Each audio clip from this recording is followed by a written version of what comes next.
سب سے اعلیٰ درجے کا اسلام کیا ہے؟ من سلم المسلمون من لسانہ و یدہ. زندگی میں یہ طے کر لو، کوئی کتنا ہی تمہیں دکھ پہنچائے، کوئی کتنا ہی تمہاری بےعزتی کرے، چپ ہو جاؤ، سہ جاؤ.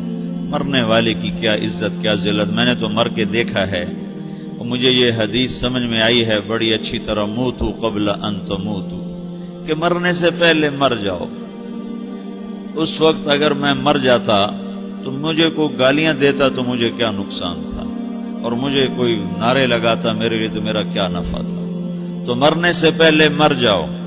کوئی تمہیں برا بھلا کہے تو تمہارا کیا نقصان ہے، تمہیں کوئی واہ واہ نعرے لگائے تمہیں کیا نفع ہے. اگر اللہ راضی ہے تو مردہ باد اور زندہ باد سے بے نیاز ہو. ابو ذر رضی اللہ تعالیٰ عنہ کو ایک آدمی نے گالیاں دی تو انہوں نے فرمایا بیٹا ایک گھاٹی آگے آ رہی ہے، اس میں گر گیا تو جو کچھ کہہ رہے ہو اس سے بھی زیادہ کا حقدار ہوں، اور اگر پار ہو گیا تو تیری گالیوں سے مجھے کوئی فرق نہیں پڑتا ہے. من سلم المسلمون من لسانہ و یدہ. موتو قبل ان تموتو. چونکہ آج کل اخلاق ہیں انتقامی، معاف کرنے والے اخلاق ہیں نہیں، انتقامی اخلاق ہیں. ہمارا معاشرہ انتقامی ہے. اچھا کرو گے تو ہم اچھا کریں گے، برا کرو گے تو ہم برا کریں گے، جیسا کہو گے ویسا ہم سے سنو گے.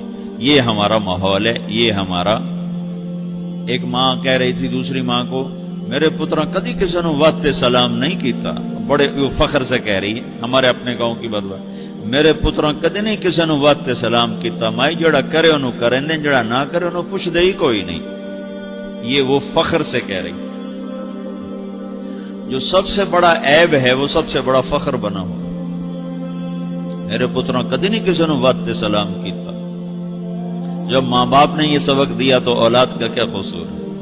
ہمارا معاشرہ انتقامی ہے، ایک کی 10 سنانے کا ماحول ہے، تو آپ 100 کی ایک بھی نہ سناؤ. احنف بن قیس رضی اللہ تعالیٰ عنہ پہ ایک آدمی نے چڑھائی کر کہنے لگا ایک سناؤ گے نا تو 10 سنو گے میری طرف سے. تو احنف بن قیس کہنے لگے بھائی تو مجھے 100 بھی سنائے گا نا تو میری طرف سے ایک بھی تو نہیں سنے گی. ایک آدمی ان کی بڑی بےزتی کر رہا تھا اور وہ چل رہے تھے اور وہ 100 گالیاں بک رہا ہے. جب آ گیا نا قریب شہر تو کہنے لگے دیکھا میرا قبیلہ یہاں رہتا ہے، اگر کسی نے سن لیا نا تو تیری بڑی دھلائی کر دے گا، تو نے جو مجھے گالیاں دینی میں کھڑا ہوں یہیں تو دے لے، تو اپنا سارا زور پورا کر لے تاکہ آگے تجھے کوئی تکلیف نہ پہنچا دے میری وجہ سے. تو وہ پاؤں پہ گر کے معافی مانگنے لگا کہ واقعی تو بڑے حلم والا. وہ مشہور تھے اپنے حلم میں، بردباری، اور لوگ ان کا امتحان لینے آیا کرتے تھے کہ بھئی کوئی ہے جو احنف کو غصہ دلا دے، تو لوگ ناکام ہو جاتے تھے، ان کو غصہ نہیں آتا. ایسے ایک عرب سردار گزرا معن بن زائدہ، وہ بھی اپنے حلم میں بڑے مشہور تھے. ایک دفعہ لوگوں میں شرط لگ گئی کہ کوئی ہے معن بن زائدہ کو غصہ دلائے تو ہم اس کو انعام دیں گے. تو ایک شاعر نے کہا میں غصہ دلاتا ہوں، تم دیکھنا ایسے سیخ پا ہو جائے گا جیسے جانور. تو وہ چلا گیا اس کی مجلس میں، دربار لگا، عرب سردار تھا بہت بڑا، دربار لگا ہوا. تو کہتا السلام علیکم. وعلیکم السلام.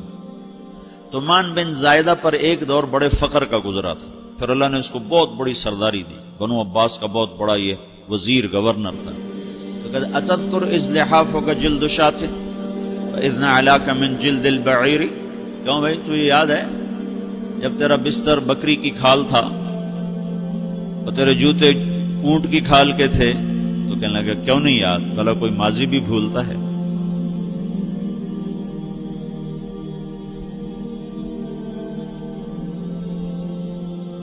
تو وہ کہنے لگا پہلا وار تو خطا گا کہ فسبحان الذی اعطاک ملکا وعلمک الجلوس علی السریر. تو پھر ساری تعریفیں تو اللہ کی ہیں جس نے تیرے جیسے کو تخت پہ بٹھا دیا. کہاں بھئی ساری تعریفیں اللہ کی ہیں، میری تو کوئی اوقات نہیں. تو کہنے لگا سأرحل عن دیار انت فیہا وان جار الزمان علی الفقیر. جہاں تیرے جیسا حکمران ہو وہاں مجھے رہنا گوارا ہی نہیں ہے، میں یہاں سے چھوڑ کے نکل جاؤں گا چاہے کتنی تکلیف اٹھاؤں. بڑے دربار میں یہ ایک گورنر اور وزیر سے بات ہو رہی ہے تو وہ کہتا ہے اچھا بھائی اگر تو ہمارے پاس رہے گا تو ہم تیرا اکرام کریں گے، اور اگر تو جانا چاہتا ہے تو پھر رافقت کا سلام، تو وہ یہ بار بھی خالی گیا تو کہنے لگا فجد لی ابن ناقصۃ بمال،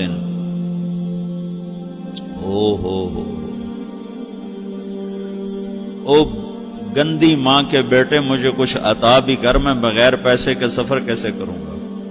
عرب کو کسی کو بھی ماں کی گالی دے دینا پھر عرب سردار ہو. فجد لی ابن ناقصۃ بمال، بری ماں کے بیٹے مجھے کچھ پیسے بھی دے، میں نے جانا ہے. میں کہا اس کو 3000 دے دیا جائے. اللہ تو کہنے لگا قلیل ما آتیتنی و انی لأتمو منک فی الکثیر، یہ تو بہت تھوڑا تو نے دیا ہے، مجھے اور دے. کہا اچھا بھائی 3000 اور دے دو.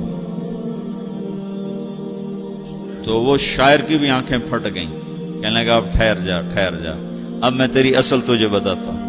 سألت اللہ ان یبکیک ذخرا فما لک فی البریۃ من نذیری، میں اللہ سے دعا کرتا ہوں اللہ تیرے جیسوں کو سلامت رکھے، تیرے جیسا دنیا میں کسی ماں نے جنا ہی کوئی نہیں. فمنک الجود والافضال حقا وفضل یدیک کالبحر الغزیر، تو ہی سخی ہے، تو ہی کریم ہے، اور سمندر بھی تیری سخاوت کے آگے کچھ نہیں ہے. تو نے کہا اچھا بھائی تو نے ہماری برائی کی، ہم نے تمہیں 6000 دیے، اب تو نے ہماری تعریف کی، اب 10,000 اور دے دو اس کو. باتیں ہی رہ گئیں، باتیں ہی رہ گئیں. کہاں سے لائیں ایسے لوگ؟ ہمارا معاشرہ انتقامی ہے، بدلہ لینے کا ہے، بدلہ لینے کا. تو میرے ساتھ کیا میں نے بھی کرنا ہے. تو اعلیٰ درجے کا اسلام یہ سکھا رہا نہیں چپ ہو جاؤ، سلامت بن جاؤ، سلامتی بن جاؤ، سلامتی کی علامت بن جاؤ. من سلم المسلمون من لسانہ ویدہ. اب وہ سوال کرتا ہے یا رسول اللہ ای الایمان افضل، سب سے اعلیٰ درجے کا ایمان کیا ہے؟ اسلام کیا ہے؟ کلمہ، نماز، روزہ، حج، زکات. اعلیٰ درجے کا اسلام کیا ہے؟ من سلم المسلمون من لسانہ ویدہ. یہ اخلاق کا ادنا درجہ ہے، ادنا درجہ ہے. ادنا درجے پر پہنچ کر آپ اسلام میں اعلیٰ درجے پر آ سکتے ہیں. وہ سوال کرتا ہے ایمان کیا ہے؟ تو آپ نے کہا اللہ پر، فرشتوں پر، کتابوں پر، رسولوں پر، موت کے بعد کی زندگی پر، تقدیر پر. اب ایک اور سائل سوال کرتا ہے ای الایمان افضل، سب سے اعلیٰ درجے کا ایمان کیا ہے؟ تو آپ نے فرمایا حسن الاخلاق، اچھے اخلاق سب سے اعلیٰ درجے کا ایمان ہے. جو آدمی اسلام میں، جو آدمی اخلاق میں، جو مرد عورت اخلاق میں ادنا درجے پر ہوتا ہے وہ اسلام میں اعلیٰ درجے پر پہنچتا ہے. اب اگر وہ اخلاق میں اعلیٰ درجے پر آ جائے تو اب یہ کہاں پہنچے گا؟ اب یہ کہاں پہنچے گا؟